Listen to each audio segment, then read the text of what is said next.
What's going on, guys? Today I'm going to show you my 2011 Audi A3 TDI. I'm going to give you a little rundown of the build, a little walk around as well, and I'll explain to you everything that's done to the car and my future plans for it. So I bought this car in 2019 in November. I bought it as a daily. It was a ton of fun. I drove it for about 7-8 months, and the whole plan with buying this was to daily drive it for a bit and then put it away, kind of make it a little bit of a show build, and then buy another car. So the plan was going pretty well until one day I was driving the car and the trans didn't want to work anymore. So right then I decided it'd probably be a good idea to put it away and do what I wanted to do in the first place and just build it and buy another car.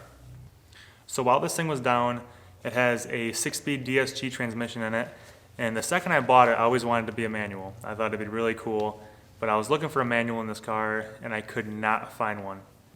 So apparently these cars never came in a manual in the United States, so that's probably why I couldn't find one, but I still wanted to make it a manual. I went on probably 100 forums looking up if there was a way to make it a manual, what trans I could use, and I couldn't find anything. I found one guy that said you could use a trans from a Volkswagen if all the specs are the same with the car, if it's a hatch, if it's a TDI, 6-speed. But I ended up buying the trans off of eBay, and I put it in, and everything bolted up fine. Everything hopefully works. I haven't really started the car up yet, so that's going to be for another video. But everything seems to work fine, and I'm really excited to see if it actually turns out okay. When I did put the trans in, I bought a stage 2 clutch kit for it.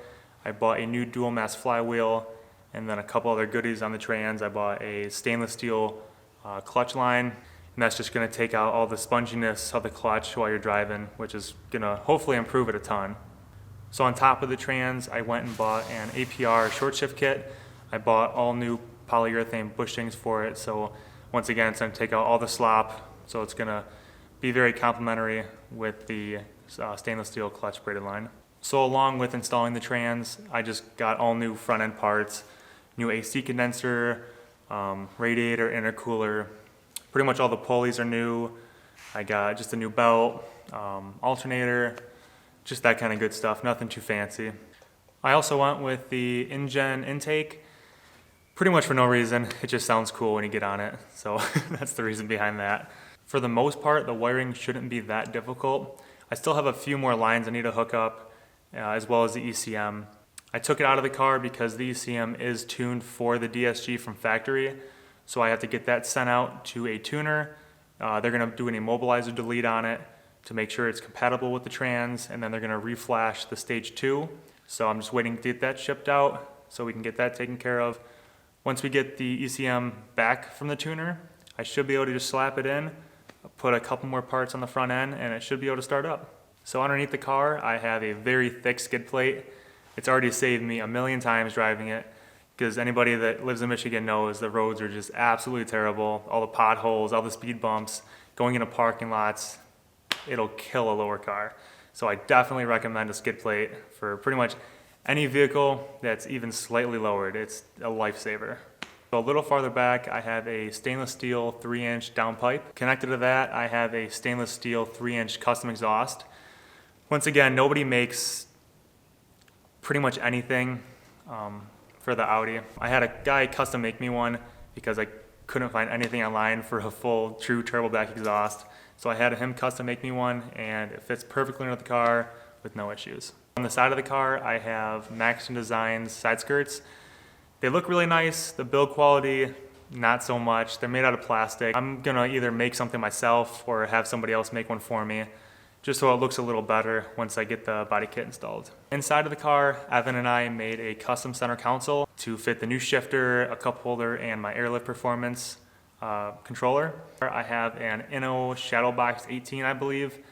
There's not a ton of storage up there. I fit a spare tire and some jumper cables. That's pretty much all you need. If you're gonna go on a long trip, then you might as well buy something else because it's never gonna fit all your stuff. But for shows and for just putting, anything you can't fit in the trunk, works perfect. The shadow box opens from both sides with a key, which is really nice. You don't have to go to the passenger side to open up the box. You can open it up either way, and it's super helpful when you're trying to get something out. So the trunk of this car is my favorite part of the whole build. I have the Airlift Performance 3P. It's a polished tank with a 5-port. I have dual valve layer compressors. Try to make it look as clean as we could, and I think it came out absolutely perfect. One of the ports, I do have a quick release so I can fill up tires. I suppose you could use air tools, but I wouldn't recommend doing that. I'm still trying to dial in the suspension for it. When I air out, I'm trying to shoot for just a couple PSI. Right now when I air out, I'm about 10 to 15 PSI. I'm not sure if that's what you're supposed to be at or not, but let me know in the comments below when you guys air out, what's your PSI at? For wheels, I have super dirty 18 by 8.5 JNC wheels wrapped in 225, 35, 18 tires. I have a Momo steering wheel. I believe it has the Alcantara around it. I will be getting a quick release for it soon, as soon as the car starts running again. The plan for this car is to get it done by next summer. I just have to get a wrap for it. I'm still deciding which wrap I want to go with. I have a couple that I'm trying to decide between.